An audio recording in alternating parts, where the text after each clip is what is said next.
Sessions fired back at the president, you might say, in a statement saying in part, "While I am Attorney General, the actions of the Department of Justice will not be improperly influenced by political considerations." Well, today Trump ramped up his war of words against Sessions. In a tweet, he mocked Sessions' statement about refusing to politicize the department. Jeff, this is great, what everyone wants. So look into all the corruption on the other side. Well, Trump then listed the political opponents he wanted the department to investigate. Well, compare that with Trump's tweet Wednesday when he wrote, "I feel very badly for Paul Manafort and his wonderful family. Justice took a 12-year-old tax case, among other things, applied tremendous pressure on him. And unlike Michael Cohen, he refused to break."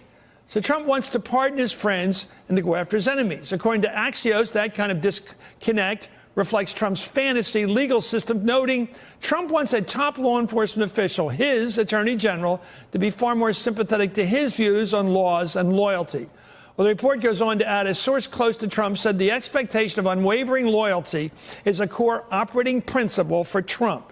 From where I'm joined by Mika Ouyang, Vice President for the National Security Program at Third Way, and Charlie Sykes, contributing editor at the Weekly Standard. Charlie, this is pretty overt, isn't it? The president basically, like he told the Russians to go after Hillary's emails, now he's telling his attorney general to act like the old-time attorney generals and start going after his political enemies, doing it just that way. Yeah, I think it's hard.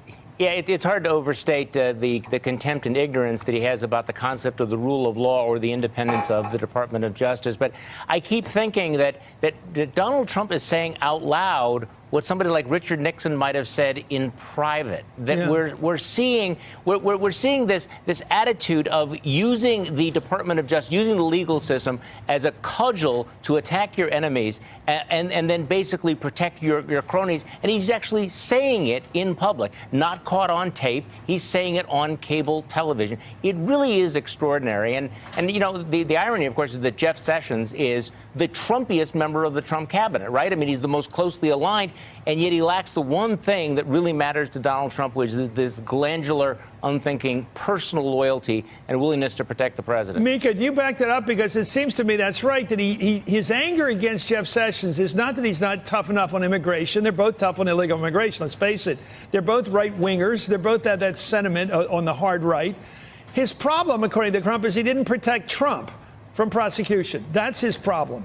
That's right. And what you see with Jeff Sessions is somebody who's very loyally pursuing the Trump agenda, and that policy agenda means nothing to the president. He doesn't care that Jeff Sessions is banning Muslims and helping to separate families at the border and doing all these other things and reviewing people's citizenship status, all things that are really outside of the American norms.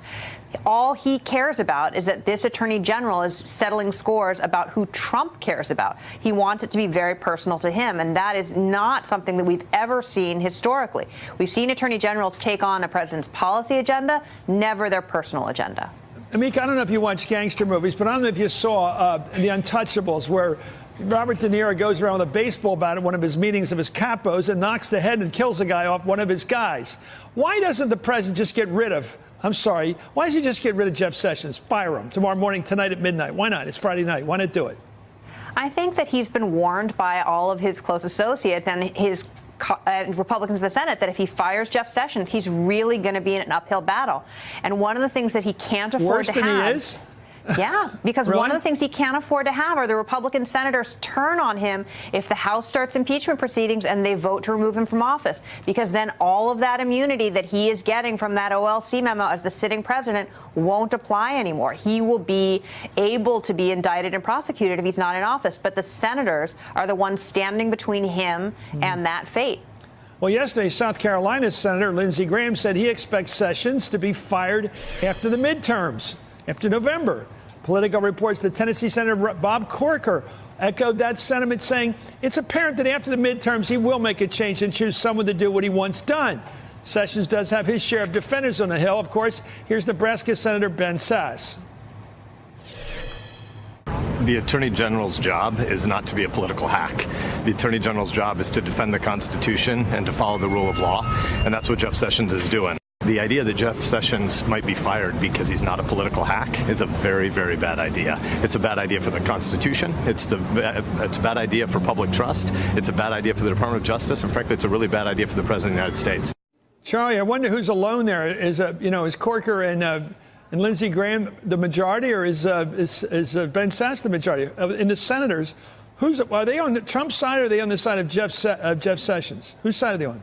I think they're standing there with their finger in the wind, trying to see which way this all blows. Look, the Republicans are divided on this, but ultimately it will come down to them. I mean, it will come down to whether or not they're going to draw a bright line. What I thought was stunning about Lindsey Graham's comments was the timing. Here you have the president who is sounding like a mob boss, after these convictions, expressing his contempt for the rule of law. This would be the moment you would think, right, that Republicans in the Senate would caution him, if for no other reason than political self-preservation, do not exercise the nuclear option. Do not try to decimate the leadership of the Department of Justice. No, he not only didn't do that, he appeared to give a green light to something that would be set off a political firestorm and a constitutional crisis. And this, I really get the sense that folks have not completely internalized all of the events of this week and what they mean, the threat to the president, how things have changed this week.